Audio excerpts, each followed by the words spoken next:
maps and models introduce us to one of the wonders of the ancient world.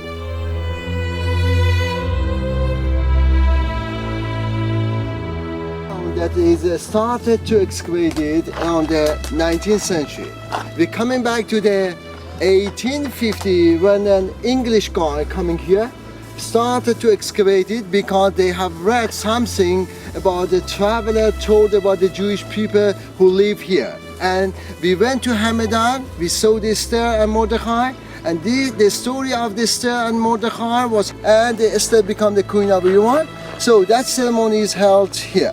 So it shows that our guide explains that this is the castle where the Old Testament personality Esther became queen.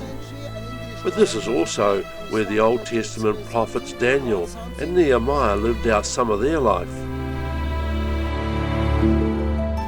The site is an active archaeological excavation.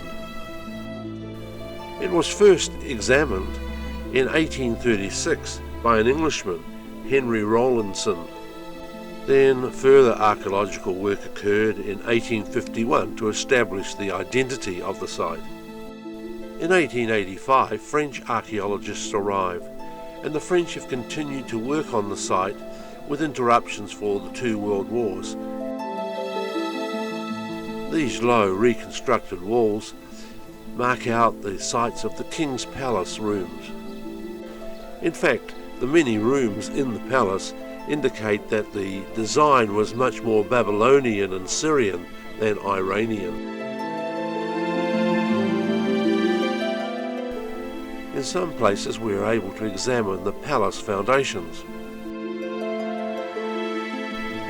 By the time King Darius and his successors had completed their buildings, the site must have looked very, very impressive. Darius left records that every nation in the empire contributed to the building. In a famous inscription, Darius describes how Egypt supplied silver and ebony, Lebanon sent cedar, and ivory came from India and Kush. And as the king's winter capital, it accumulated great wealth. When Alexander the Great captured the city in 330 BC, he found 40,000 talents of precious metal in the treasuries.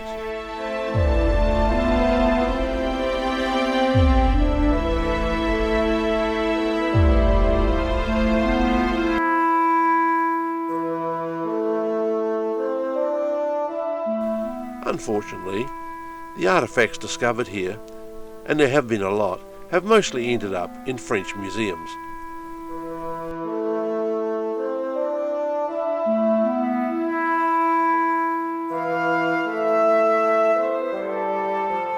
Each part of the palace had its particular uses.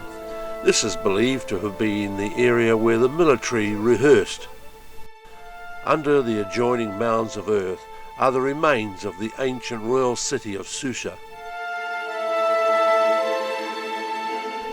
Towering over the remains of the palace of Darius is Chateau de Morgan. This was built by the French archaeologists around the turn of the 20th century.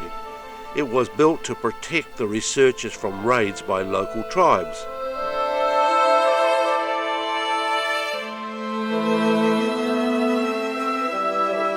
While we can visit the courtyard, the interior is closed to public.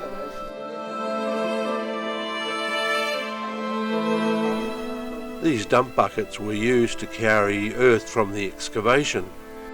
Strangely for archaeologists, bricks from the excavation were used in the construction of the castle, and some of the old cuneiform inscriptions can still be located.